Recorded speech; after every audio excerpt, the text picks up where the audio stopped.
The latest controversy surrounding Indiana Fever guard Sophie Cunningham and former ESPN analyst Ryan Clark has become about much more than basketball. It is another example of how quickly conversations surrounding the WNBA can move from the court to the broader cultural and political debate surrounding women's sports. According to a new Outkick report published by Fox News, Clark recently targeted Cunningham on his podcast after she publicly expressed concerns about protecting girls and women in sports. Outkick framed Clark's comments as an attack on Cunningham and argued that the exchange ultimately made Clark look bad. But underneath the provocative headlines is a larger question.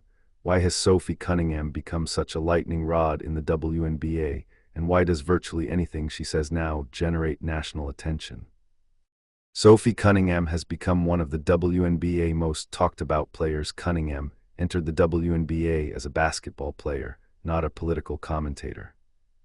She was selected 13th overall by the Phoenix Mercury in the 2019 WNBA draft and eventually became a member of the Indiana Fever. Her profile exploded as the Fever became one of the league's biggest stories. Part of that attention came from her outspoken personality. Cunningham has repeatedly demonstrated that she is willing to say what she thinks, even when she knows the reaction could be negative. That willingness has become particularly important as the WNBA finds itself at the center of a national conversation about women's sports. Cunningham's comments concerning transgender athletes have placed her directly in the middle of that debate. She has argued that protecting women and girls in sports is not an expression of hatred, but a question of fairness and safety. Those comments have produced strong reactions from both supporters and critics. That is where Ryan Clark enters the story. Adventure starts with the right gear, and it all starts at shackshop.us. From stylish women's swimsuits and premium camping tents to paddleboards, underwater drones, and dependable dinghies, we have everything you need for your next outdoor adventure. Whether you're exploring the water or relaxing on shore, gear up with quality products at unbeatable prices. Visit shackshop.us today and make every adventure. Ryan Clark takes aim at Cunningham. Clark, a former NFL player and longtime sports television personality, recently left ESPN amid a major period of change at the network. He subsequently discussed his departure and other issues on his podcast. According to the Outkick article, Cunningham became Clark's latest target after she spoke about protecting young girls in sports. Outkick characterized Clark's comments as an attempt to portray Cunningham as a distraction from basketball. The disagreement illustrates the increasingly difficult environment surrounding sports media. For decades, athletes were generally expected to provide opinions about games, teammates, and competition. Today, professional athletes can instantly become part of national cultural debates simply by posting a statement or answering a question. Cunningham is an excellent example. She doesn't have to be the league's biggest star statistically to generate enormous attention. Her willingness to speak openly has turned her into one of the WNBA most recognizable personalities. The bigger issue is women's sports. The controversy isn't really just about Sophie Cunningham and Ryan Clark. It is about an unresolved debate over what women's sports should look like in the future. Supporters of Cunningham argue that biological differences matter in athletic competition and that female athletes deserve protected opportunities to compete against other biological females. Critics argue that transgender athletes should not automatically be excluded and that sports organizations should develop policies that balance competitive fairness with inclusion. Those positions have produced intense disagreements throughout professional sports. The WNBA has not escaped that conflict. Recent reports indicate that Cunningham's position has attracted both significant support and significant opposition. A Fox News/Outkick report earlier this month noted that women's sports advocates publicly praised Cunningham for speaking out, while other voices criticized her position. That division was also visible when Cunningham was photographed with Riley Gaines, another prominent advocate for keeping women's sports female. The photograph prompted criticism from former soccer star Megan Rapinoe. In other words, Cunningham has become much bigger than one WNBA roster spot. She has become a symbol in an argument that extends far beyond basketball. Why Ryan Clark's comments matter. Clark's involvement is significant because he is not simply another sports fan commenting from the sidelines. He built his reputation as an NFL player and television analyst. His ESPN career made him a recognizable voice in American sports media. That means when Clark criticizes an active professional athlete, the criticism carries a different weight. At the same time, Clark himself has become a subject of intense media discussion following his departure from ESPN. Outkick has been particularly critical of his tenure at the network, while Clark has publicly discussed his own perspective about what happened. His emotional reaction to leaving ESPN generated substantial discussion about sports television, race, and the role of commentators. That background makes the Cunningham dispute even more combustible. Supporters of Cunningham can view Clark's criticism as another example of a media personality attempting to lecture an athlete. Clark's supporters can argue that sports commentators have every right to challenge athletes when they disagree with their opinions. And that is ultimately where the real debate begins. Should athletes be allowed to speak their minds? One of the most interesting questions coming out of this controversy is whether professional athletes should be expected to remain silent on controversial issues. The answer should probably be no. Athletes are citizens. They have opinions, political beliefs, and personal experiences just like everyone else. The same should be true for sports commentators. If Cunningham wants to discuss women's sports, she should be able to make her argument. If Clark disagrees, he should be able to make his argument. The audience can then decide which position it finds more persuasive.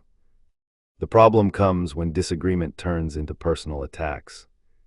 At that point, the conversation stops being about the issue and becomes a battle between personalities.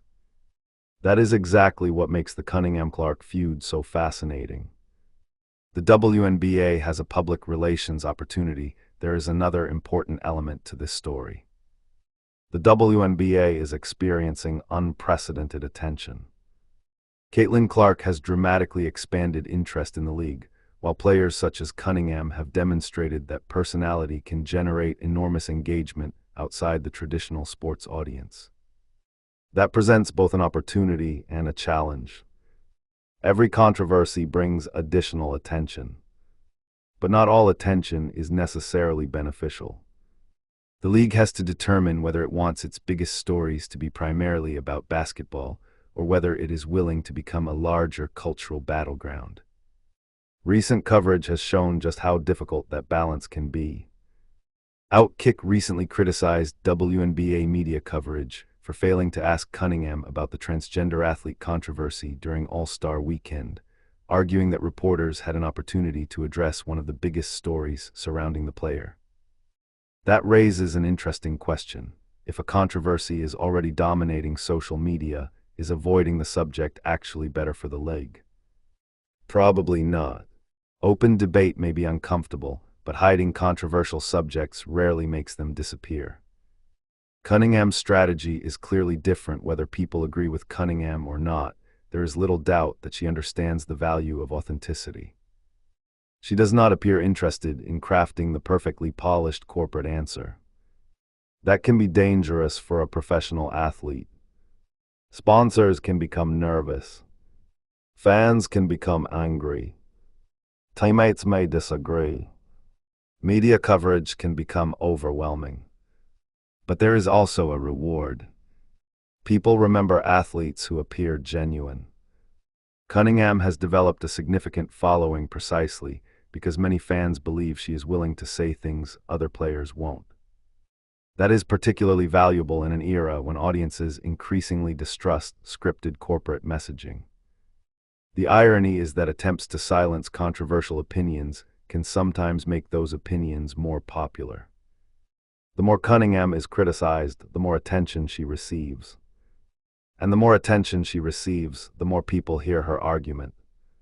This isn't going away. The Cunningham-Clark dispute is unlikely to be the final chapter. Women's sports are going to continue confronting questions about eligibility, fairness, competitive advantages, inclusion, and the definition of women's competition. Those questions are not going to disappear because athletes or commentators stop discussing them.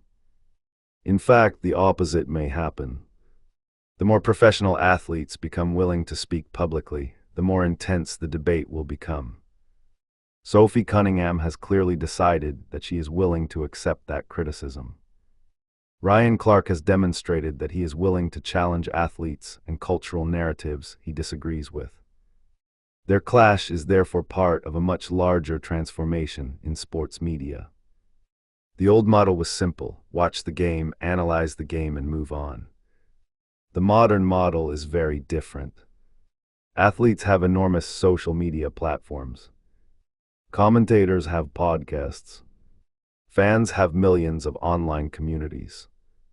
Every controversial statement can become a headline within minutes. The court is no longer the only place where professional sports are contested.